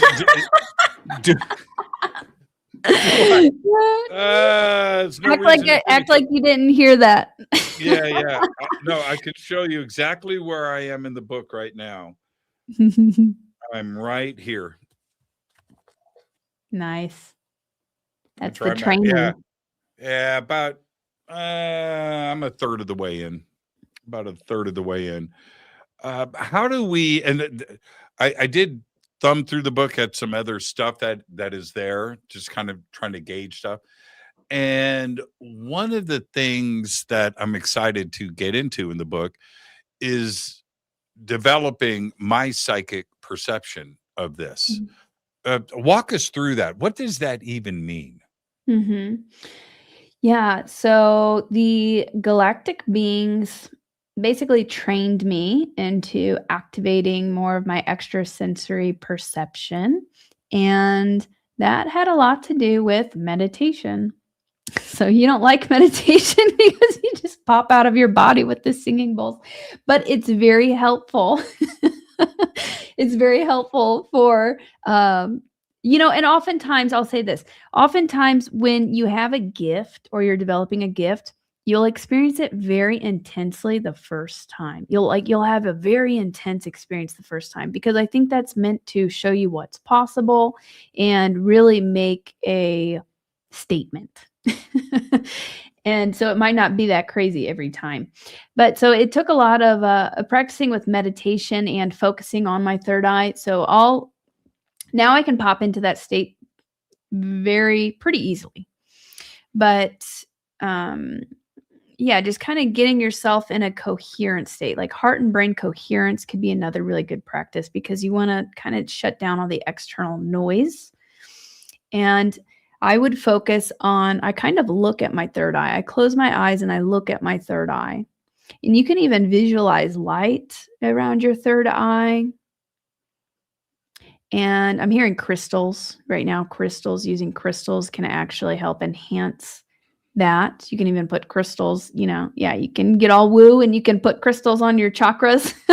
But it really is about the energy centers and opening up those energy centers. So your third eye right there, your crown chakra. They had me focus a lot on the crown chakra.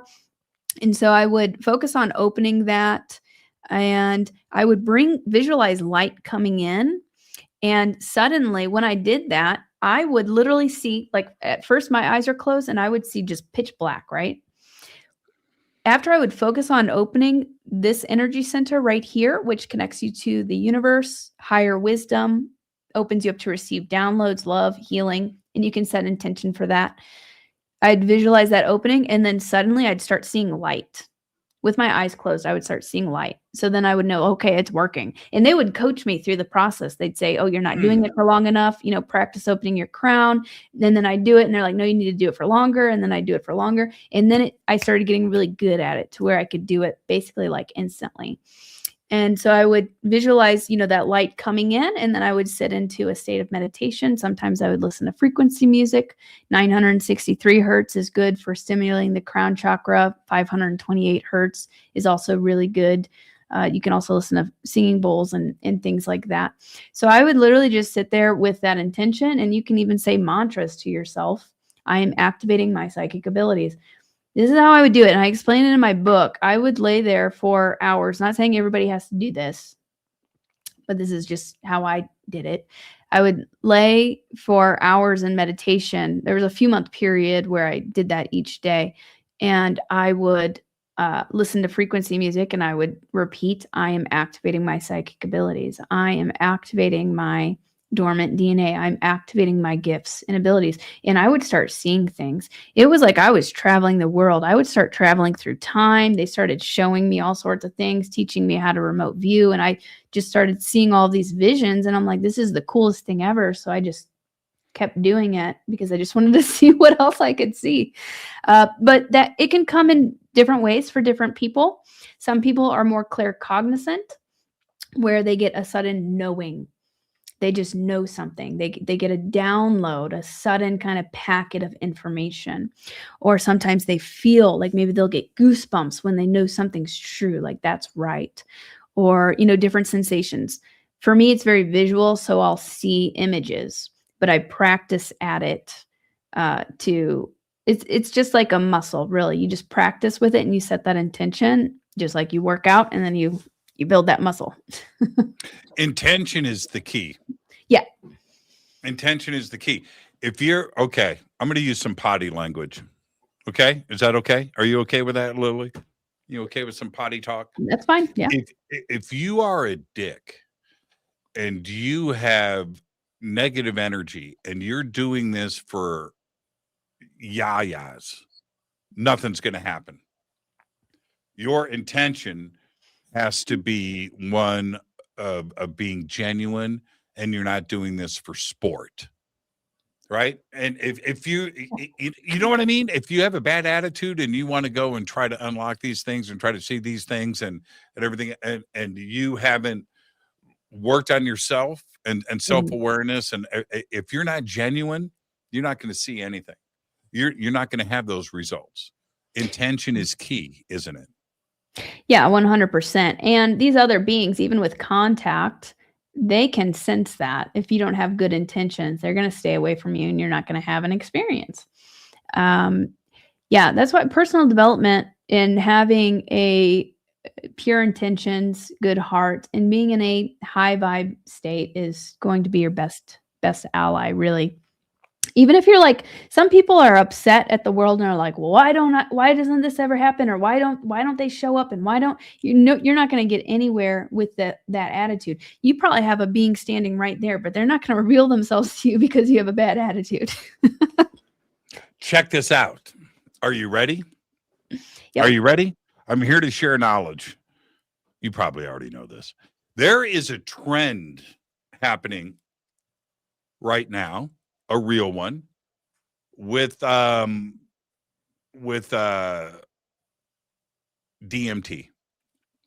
right?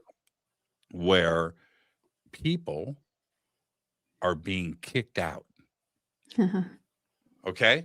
Why?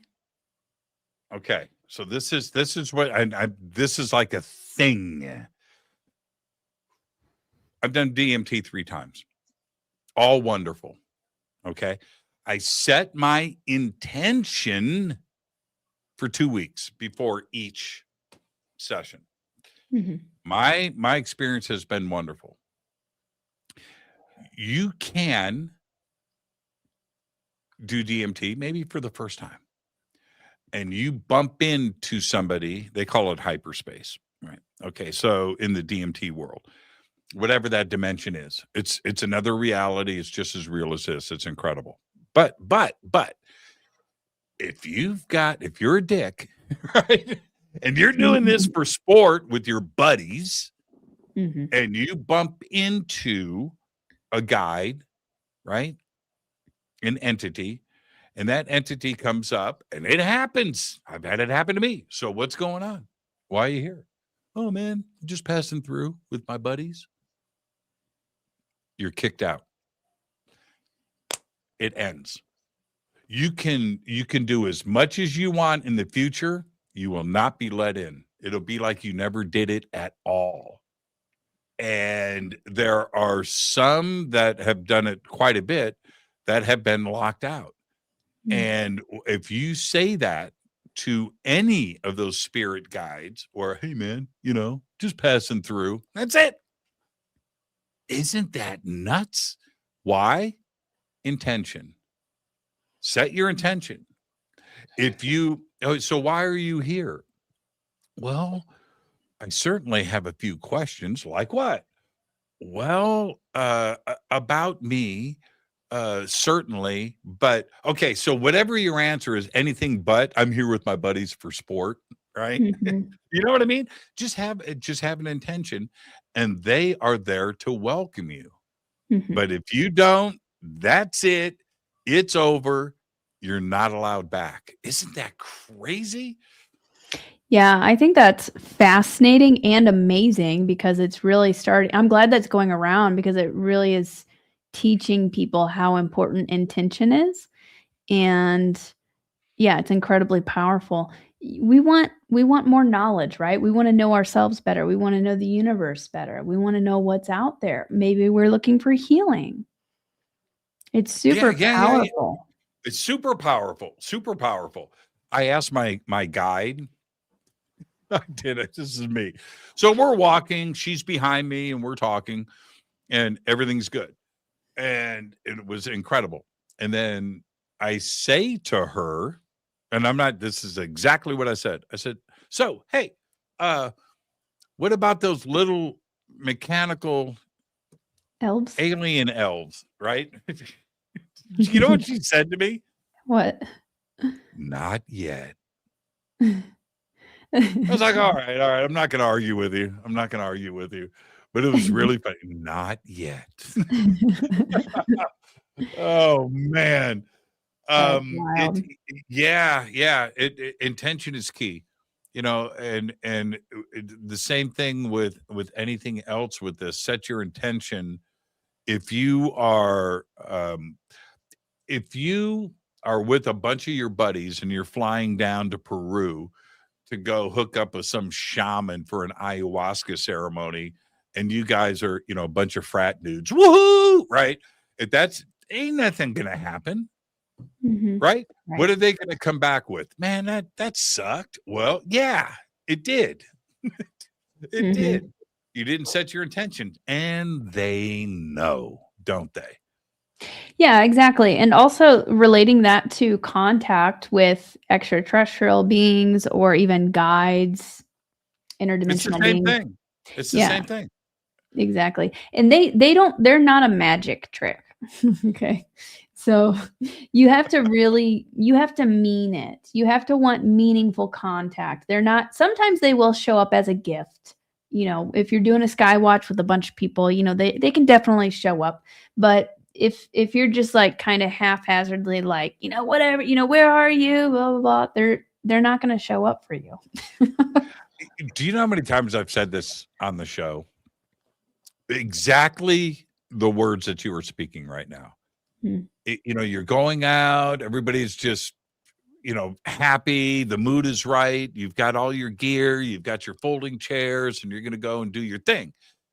But if you've got one person in the group, man, this is bullshit. Ain't nothing going to happen. Well, man, you're ruining it for the rest of us. Yeah. Right. Yeah. Well, and I've led some sky watches. I do that on my retreats and things like that. And my retreat people are amazing. The people who come to my retreats. I've hosted some in other public settings where it's like we see some lights, they show up, but then people it's just 2 seconds, we have short attention spans, and they're like, oh, come on, show up. Like they were already here. And also I'm sitting here having an incredible experience. I'm feeling them performing a healing on my body. If you just sit and go within, then you could continue that experience. And then also you don't want to put too much pressure on them showing up, because that kind of that puts you on a lower frequency. If you need them to show up, or you're putting too much pressure on the situation, if you just let loose, set the intention, put your heart and your care into it, and then have fun with the people there. And laughter is key. Yeah, laughter is key. Yeah, exactly. Just have fun, laugh. They love that. They also love Van Halen. I like to play Van Halen at my sky watches. I'm not kidding. It works for me. But what is it that ET? Okay, so this was the intention that I asked in one of my. I said, so DMT, what is it that you want me to share with the world? That was part of my intention. And I worked on that intention. I meditated on that intention. And I wasn't playing around with that intention. It was very important to me, my first time. It's the same thing with going out and trying to make contact with the Skywatch. And I went out with a group, maybe 100 people. We had the most amazing night. It was incredible. It was insane. The next night, another group went out with a pretty popular CE5 personality. Nothing. Really? Okay. Nothing. And one of the things that happened with that was church was out here last night and it was jumping off. Mm-hmm. And they said, go grab Jimmy. Go grab Jimmy. And I couldn't, by the way. I was on stage. But the point is, that's not going to save the situation. If the intention is clearly not there, then yeah, conscious is something that a consciousness is throughout the universe. And that is something that ET fully understands. Mm-hmm. And you have to be in the right space in your heart and in your mind, in your soul, because ET sees all of that. I picture us. Let me ask you this. Do they see us as glowing? Right? We see them as glowing sometimes, don't we? Do they, you know what I mean? Do we have different auras that they see? Right? No, yes. Yeah, no. I've actually asked them, what do I look like to you? And they showed me a vision of glowing light. Really? They see more of us than we can see. I think they see more of our potential too. Wait, expand on that. That's very insightful. Expand on that. Well, the truth of what we really are is we are light. We are beings of light. And I think, we're so programmed to feel kind of bad about ourselves is what's coming to mind, and think that we're so small. But they see these actually pretty magnificent beings, and they see our potential. They see our heart. They can also see our pain. They can see everything, I think. But at the core of it, that's what they showed me. I asked, what do I look like to you? And I just saw this glowing golden light. I think they were also showing me kind of my potential and really what we are at our center.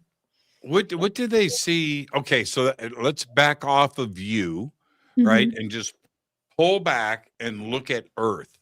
Mhm. How do they view us as a civilization, as Earthlings?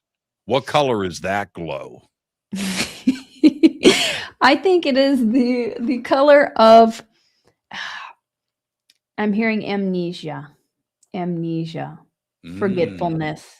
That's the word that's coming through that I'm hearing right now. That's how they see us as a collective, just in a deep state of amnesia. What did that? Money, capitalism, material things? A lot of things. And then, you know, there's been a lot of interference as well that's kind of keeping everybody distracted. And then, you know, we think small of ourselves and we're very limited.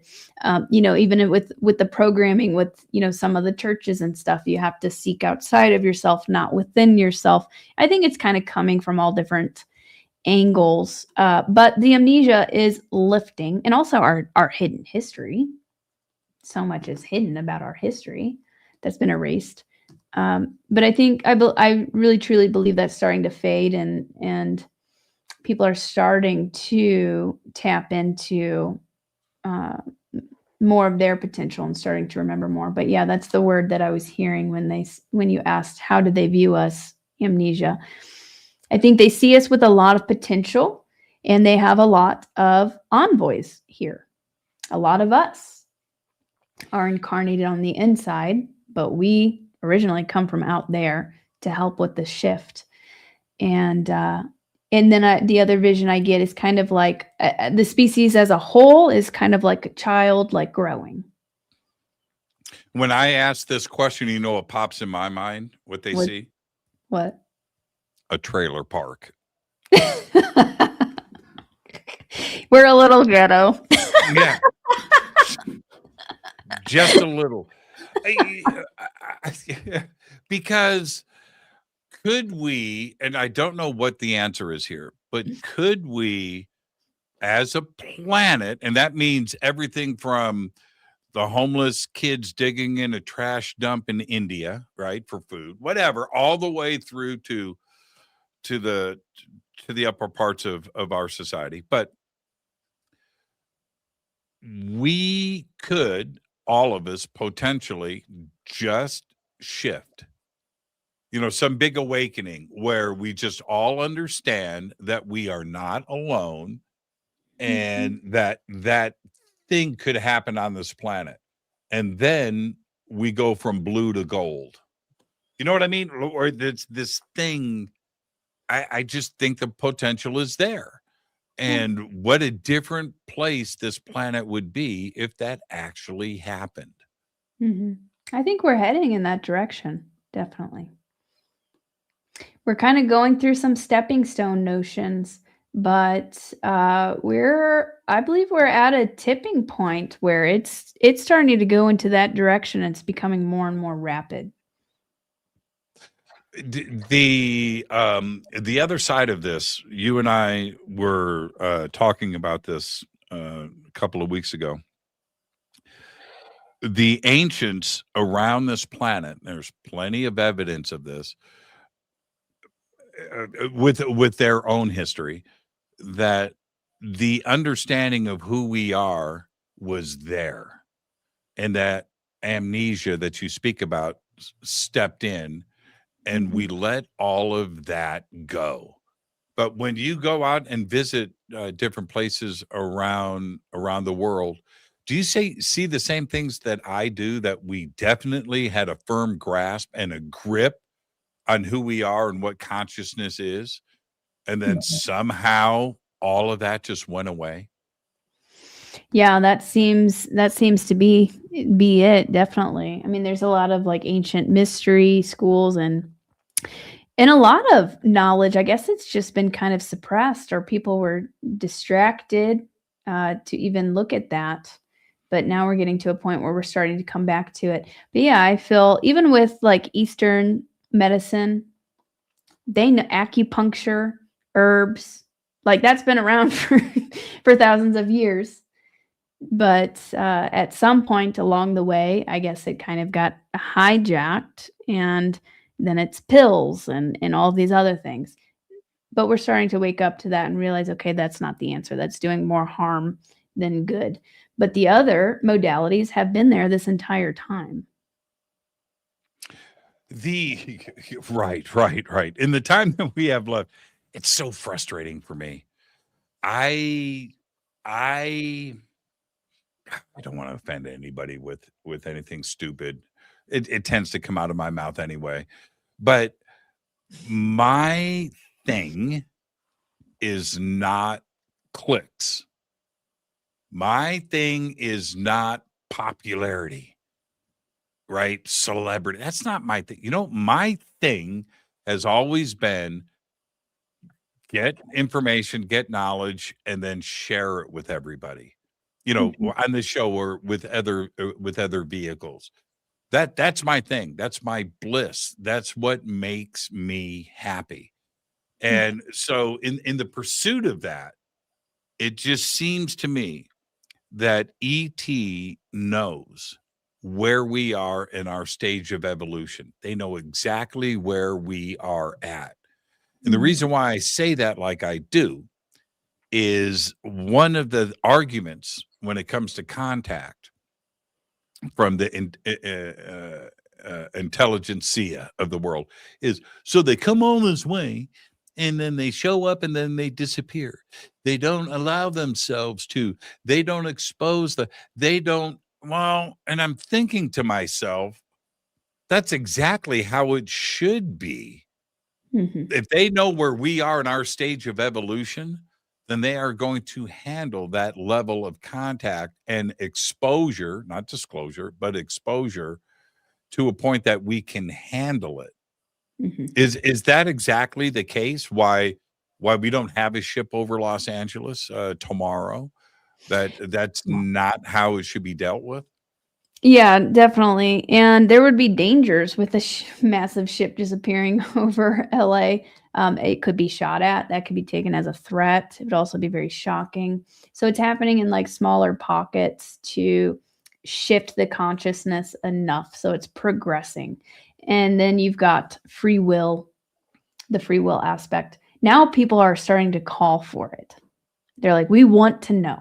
And that's important. Our voices, our intentions, our desires, what we say we want is actually very, very important. So more and more people are saying, "We want the truth. We're ready for the truth." So yeah, but also our consciousness is being constantly assessed by these beings just to kind of see, what we're ready for. And I recently received a message that a variety of different beings, specifically some of them involving the inner earth beings and inner earth civilizations, that as well as in beings kind of observing out in our solar system, are preparing for some more initiations, is the term that they used for humanity. Initiations.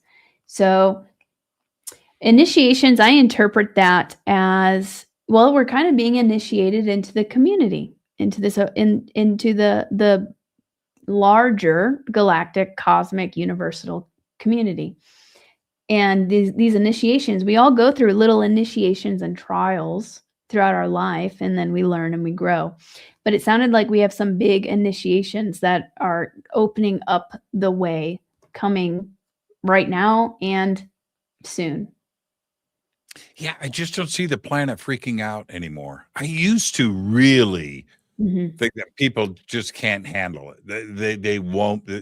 When religion comes into play and science comes into play, and there's so much blinders that are being worn by society, different segments of society, that they just couldn't handle it.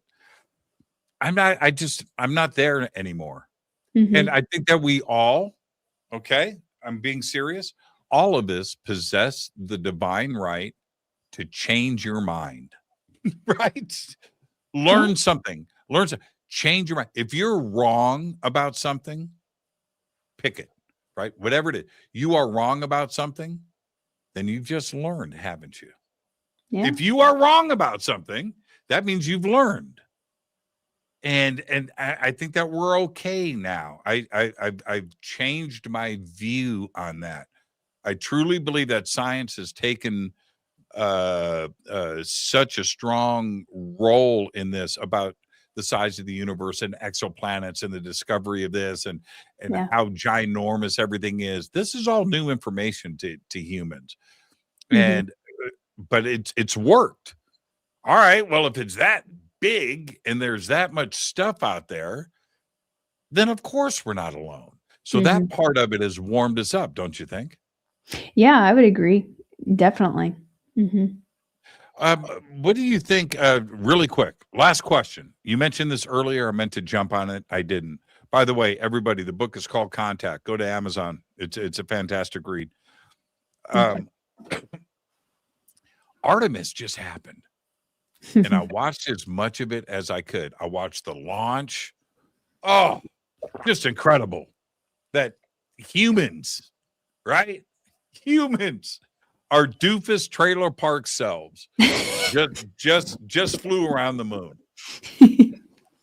What did they see? Right? Well, I actually I didn't watch too much of it, but I psychically tuned into it, and I was getting that this was kind of a display for show, like kind of some theatrics that they did. They really went out into space, but I think they know a lot more than they're letting on. And the one clip that I did watch from the live phone call, I made a little short reel of this.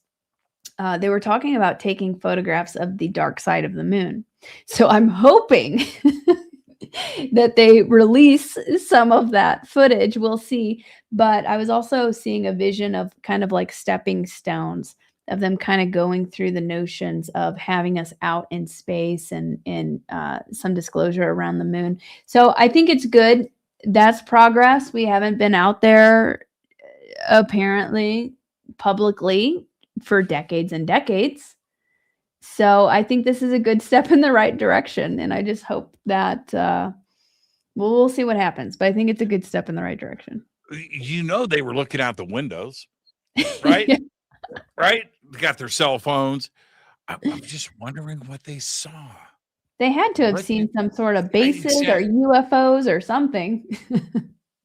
I just to go the opposite, to say that, oh, there's nothing there. I no, I think that the possibility of something being there is very real. Mhm. To suggest that they didn't see anything but craters, no, I'm not so sure. The other thing that feeds that for me is the absence of video right now. Mm, Okay, show us everything. right. They've got 4K, 8K cameras Yeah. all pointing. Allegedly, they were looking for landing sites, right? For when the next Artemis mission goes back. The next one they're landing, right? The Yeah. next one it's boots on the ground. So if that's the case, let's see the footage. Yeah. I just don't know if we will. I don't know if we will. So what's next for you? What are you working on now? And are you appearing anywhere? Yeah, I'll be at New Living Expo in San Rafael this weekend. So that's April 17th through 19th. I'll be there. There's over 100 speakers, so it's going to be a really big event. And then I'll be in Hawaii for the Journey to Truth conference. After that, I've got a couple of retreats coming up. I host retreats in Sedona and Mount Shasta, which are portal hotspots, UFO activity, Sasquatch, all sorts of amazing things. And besides that, I think that's about it for right now. I post, typically I'll be out of town for 2 weeks, but I typically post on my YouTube channel. I'll do live updates every Sunday. And so I share a lot of interesting things there. I'll get galactic messages or just kind of tune in to what's going on. I might touch on, different world situations and see kind of what's going on behind the curtains. So I'm very active on my YouTube channel, Lily Nova Starseed. And everybody can follow what you're doing at lilynovacontact.com. Yep, that's my website. Yes, I also have some. Yeah, I've got some different like photos, UFO photos, my books on there. I've got some workshops and other things on my website as well as all my links.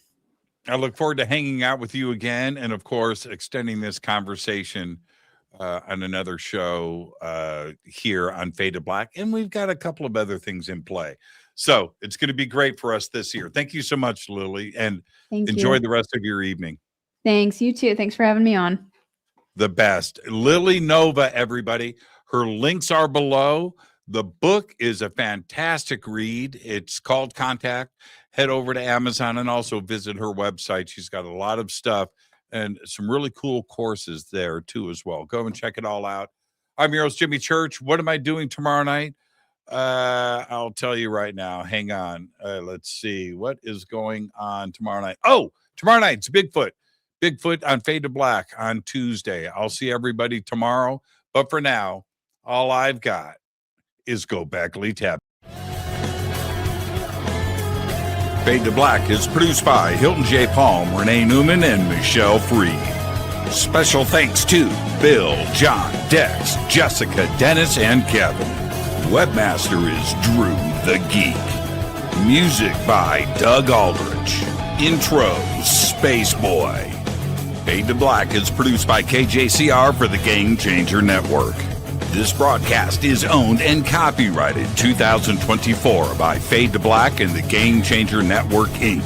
It cannot be rebroadcast, downloaded, copied, or used anywhere in the known universe without written permission from Fade to Black or the Game Changer Network. I'm your host, Jimmy Church. Go Beckley Tappy.